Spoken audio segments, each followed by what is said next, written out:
簡單嘅啫。彼得前書4章8節，我讀學校本，你有你唔同嘅聖經都未定，但係唔緊要。彼得前書4章8節，愛能遮掩許多的罪，係咁讀。你就咁聽呢句嘢，即係你犯罪唔緊要咧，因為我愛你啊嘛。啊，佢犯罪都唔緊要，愛遮掩，咁即係唔算，即係冇犯。咁啊，聖經就好矛盾。咁即係唔使耶穌嚟救我哋啦，個個遮掩咪得啦嚇。所以咁嘅時候製造咗一個困難俾我，就遮掩。愛遮掩罪，咁即係彼得講乜嘢？彼得，我唔相信彼得唔識聖經喎。佢就算唔熟，跟耶穌跟咗幾年都熟晒啦，係嘛？聽都聽咗咁多啦。然之後佢又會知道好多嘢係其他門徒唔知嘅。啊，你係基督，你係神嘅兒子，佢冇啟示噶嘛？佢點會講一句講嘢啊？咁唔通咁事實上係喎？你譬如睇箴言啊、詩篇啊，咪有啲恨啊挑起爭端，愛咧就遮掩一切嘅過犯。咦，又係遮掩喎？咦，喂，呢個箴言之後，詩篇又講得赦免其過、遮蓋其罪的，這人是有福的。咁呢啲聖經肯定彼得認識啊。然之後詩篇就話：你赦免你百姓的罪孽，遮蓋了他們一切的過犯，遮蓋咗就算。甚至以西結，你知道以西結個婚姻好麻煩啊！個老婆咧即係妓女嚟㗎嘛，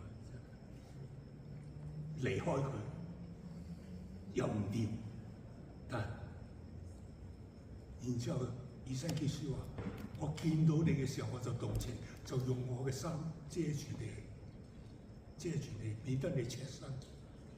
所以呢個衣服遮蓋，呢個遮蓋咧，就唔係俾件衫佢着。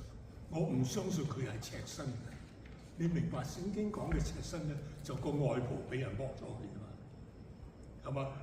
你話唔好露父親嘅下體幾時有咧？即係佢見到隻腳，通常佢加咗外袍拎走就叫做赤身，唔係我哋諗住去沙灘游水嗰種啊！我好相信彼得知道，如果係咁簡單嘅話，又好矛盾喎。因為耶穌講一句嘢，你記住耶穌講咩？佢話：你因為掩蓋的事沒有不露出來的，隱藏的事沒有不被人知道的。呢個馬太福音耶穌講嘅。即係咁樣冚住唔得嘅，即係個罪仲喺度㗎。咁樣咧就引我去查字典啦。原來呢個字咧真係我好少做呢啲咁嘢，不過忍唔住咧，我都去查 lexicon 啦。就原來呢個遮蓋呢個字啊，係挽回嘅意思。點解呢個點解係挽回咧？嗱，你又聽住，我又再讀一次聖經啊！呢個係雅各書5章20節，這人該知道，叫一個罪人從迷路上回轉，便是救一個靈魂不死，並且遮蓋許多的罪。雅各書真係佢呢個遮蓋解釋咗，原來係從迷路回轉就遮蓋佢嘅罪，遮蓋係回轉係挽回，唔係冚住佢算數。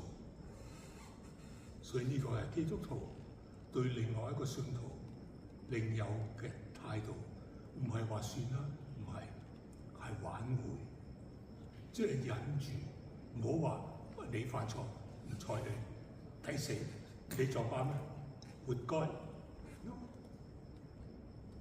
遮蓋係包容之下想辦法挽回佢。所以遮蓋許多罪，仲有一樣嘢好巧合，你不可不知呢個遮蓋英文叫做 cover。施恩座係叫做 seat of cover。